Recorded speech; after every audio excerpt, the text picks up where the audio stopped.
નાણામંત્રીએ દેશનું બજેટ રજૂ કર્યું છે ત્યારે સૌ કોઈ જાણવા માંગે છે કે બજેટમાં આપણને શું ફાયદો થયો છે। આ વખતે બજેટમાં સરકારે 36 જીવન રક્ષક દવાઓ પરની કસ્ટમ ડ્યુટી દૂર કરી છે। કેન્સરની દવાઓ સસ્તી થશે। ઔષધિ અને દવા સાથે મેડિકલ ઉપકરણ પણ સસ્તા થશે। એલઈડી એલસીડી ટીવી અને મોબાઈલ ફોન સસ્તા થશે। ઈવી બેટરી તેમજ ઇલેક્ટ્રિક ગાડીઓ પણ સસ્તી થશે તો અનેક પ્રકારના ખનિજોની કિંમત ઘટશે। હાથવણાટથી બનેલા કપડાની સાથે ભારતમાં બનેલા કપડાં પણ સસ્તા થશે।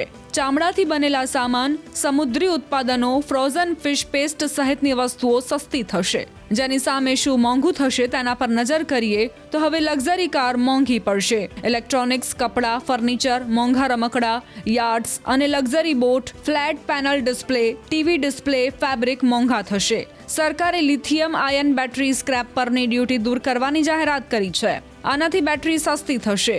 તો બીજી તરફ સરકારે ઇન્ટરેક્ટિવ ફ્લેટ પેનલ ડિસ્પ્લે પર ડ્યુટી 10%થી વધારીને 20% કરી છે, જેના કારણે તે મોંઘી બનશે। જો કે આ ઉત્પાદનો કેટલા સસ્તા કે મોંઘા હશે તે નક્કી નથી।